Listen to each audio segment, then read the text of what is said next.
Bonjour, bonsoir les amis Gilets jaunes. Bon, alors je continue avec mon matériel boiteux, hein, parce que je suis toujours capable de foirer mes relations commerciales avec ces espèces d'institutions, là c'est Orange.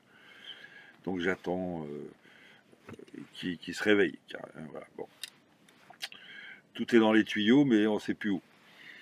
Et sinon, voilà, sinon je voulais alors dire deux, trois choses. La première, c'est force et honneur évidemment au professeur Fourtillan, qui est en prison. Il faut savoir que ce professeur Fourtillan, avant même la crise du Corona Circus, c'était un gilet jaune. C'est un mec qui a fait des vidéos en gilet jaune. C'est un gilet jaune. Et c'est bien, tu vois, voilà, heureusement qu'il y a des cadres, d'accord, des gens hyper formés, des docteurs qui soient gilets jaunes. Et lui, donc, en plus, il a un combat personnel depuis des années, médical. Je ne vais pas rentrer dans les détails, mais en tout cas, il est attaqué par l'industrie pharmaceutique parce que lui, il fait des patchs. Il fait des patchs. Il pourrait faire effondrer une partie de l'industrie pharmaceutique avec ces patchs, hein, qui peuvent traiter des pathologies importantes. Donc, ils n'aiment pas. Et donc, lui, il a fait des tests avec ces patchs. Et il est accusé d'avoir fait des tests, tu vois, contre sur des cobayes humains. Tu vois la charge déjà. En tant que gilet jaune, bon, ouais, on a déjà tout pris. Là, test sur cobaye humain, c'est pas mal. Force et honneur au professeur Fourtillan. Et donc, il est harcelé depuis des années juridiquement sur cette affaire. Et ça fait plusieurs mois ou plusieurs années qu'il refuse les convocations judiciaires. Il en a marre de toute cette connerie, ça devient ridicule. Le système, lui, c'est bon, il le connaît par cœur de l'intérieur, c'est de la merde, donc il y va même plus. Et ce qui fait que récemment, il a été arrêté parce qu'il ne se rendait pas à ces convocations judiciaires et incarcéré à 77 ans. Je ne me souviens plus. Enfin bon, tu vois le genre, quoi. Tu vois le genre. C'est un manque total d'intelligence et de sérénité d'incarcérer un homme de 77 ans qui est là, qui a toute sa famille, qui ne va pas partir. Et donc, bon, voilà, force et honneur au professeur Fourtillan. On ne sait pas pour combien de temps il est là. C'est le temps qu'il soit convoqué, justement, devant le juge. Mais voilà, lui, il est forte tête, tu vois. Il négocie pas, il ne négocie pas avec ces gens-là. Ce qui fait que... Alors, attends, je voudrais... Voilà. Ce qui fait que... Eh ben, il est en prison. Et on ne sait pas pour combien de temps. Alors, de la même façon que j'avais appelé à écrire autant à Stan Mayo, le gendarme qui était en prison pour avoir tenté d'exfiltrer, enfin même pas, il avait tenté d'interroger des enfants victimes de pédocriminalité et donc il avait été attrapé et accusé d'avoir voulu les kidnapper. Il a fait de la prison pour ça et donc voilà, on lui avait écrit, on a été beaucoup à lui écrire et à écrire à son directeur de prison. Et il nous avait rapporté ensuite que son directeur de prison lui avait demandé à ce que les gens arrêtent d'écrire au directeur, parce que les gens lui écrivaient en disant au directeur attention, hein, on est là, on surveille. Et ça avait été utile. Stan Mayo le disait. Donc voilà, donc eh ben, on a l'adresse là du professeur Fourtillan. Alors où que tu sois en France, tu peux lui envoyer un petit mot, une lettre. Donc l'adresse est précise, je te la mettrai en bas de la vidéo. Monsieur Jean-Bernard Fourtillan, numéro d'écrou 308 673, Maison de Paris, Maison d'arrêt de Paris, La Santé, 42 rue de la Santé, 75 014 Paris. Je trouve que ça lui va bien comme adresse.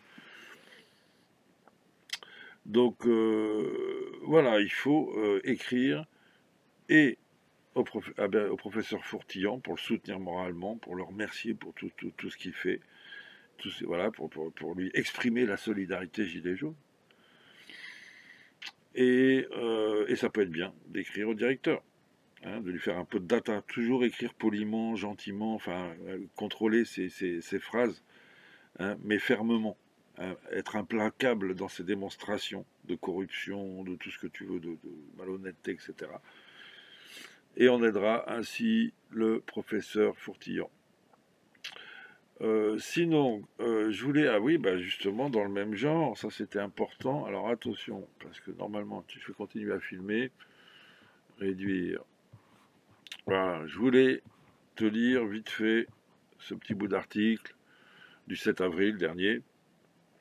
La nouvelle secrétaire générale d'Amnesty International adresse un carton rouge à l'État français. D'accord? Une nouvelle présidente, c'est une Française. Et ben son premier discours, elle a pas fait dans la demi-mesure. La France est engagée dans une voie extrêmement nocive pour les droits de l'homme. D'accord? Ce ne sont pas les Gilets jaunes qui le disent là, ce sont des grandes institutions, ONG, tout à fait respectées, si ce n'est respectable, mais respectées au moins normalement par les institutions internationales, les États, etc. etc. Alors, bon, bah vite fait,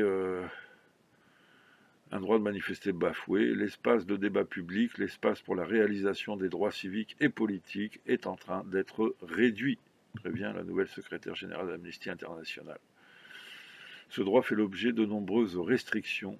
Elle dénonce le fait que la France continue d'utiliser le gaz lacrymogène, les grenades de désencerclement, les LBD de façon abusive. Et ça, cette utilisation de la violence par la police, ça crée la peur dans la population. Le cadre juridique s'est renforcé, mais contre les droits civiques et politiques. La loi de sécurité globale a renforcé les pouvoirs des forces de l'ordre, a imposé une forme de surveillance. Ensuite, elle a fait une critique des positions diplomatiques françaises. Là aussi, il y a un gros chantier. La diplomatie française n'est plus ce qu'elle a été sur de nombreux dossiers liés au droit, que ce soit par rapport à l'Arabie saoudite, que ce soit par rapport à la Chine. La France a pris des mesures sur la vente d'armes qui sont, là aussi, difficiles à comprendre. Nous vendons des armes à des États qui sont reconnus comme responsables de crimes de guerre, de crimes contre l'humanité. La responsabilité de la France est engagée. Je rappelle en passant que il faut évidemment adresser toutes notre condoléances et solidarité à toutes les victimes du terrorisme. Mais il y a peu en France, là l'ONU vient de faire son rapport, c'est clair, la France, il y a peu, a bombardé un village et a tué 19 personnes.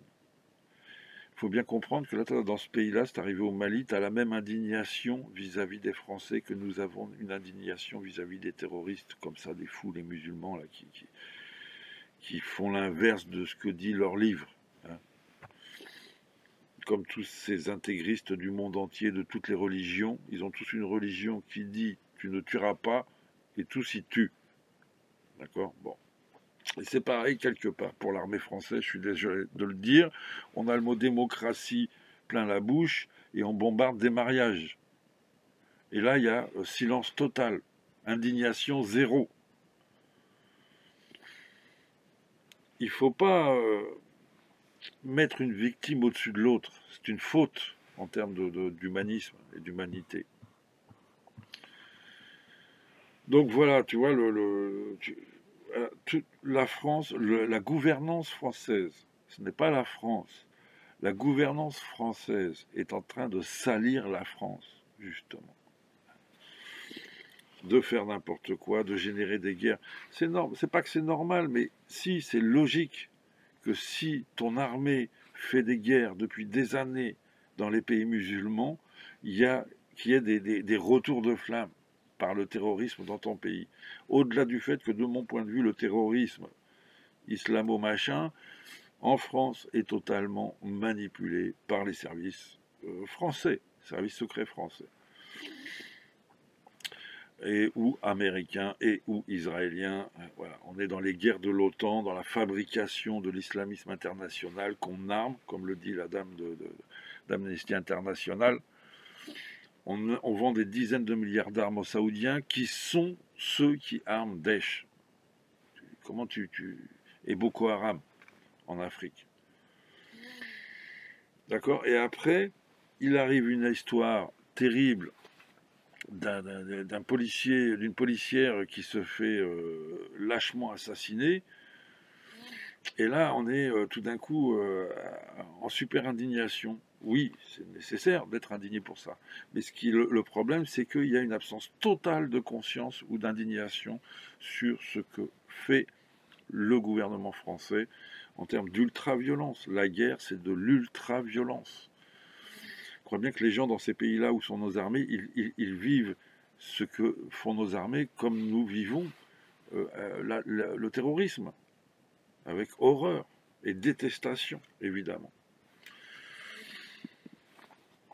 Donc, mon ami, à très bientôt. Force et honneur au professeur Fourtillan. Vraiment, s'il y a moyen de le soutenir un bon coup, voilà, c'est vachement important de recevoir des lettres, ça occupe déjà, rien que ça. Voilà. Et bon, ben, à très bientôt, les amis. On ne lâche rien.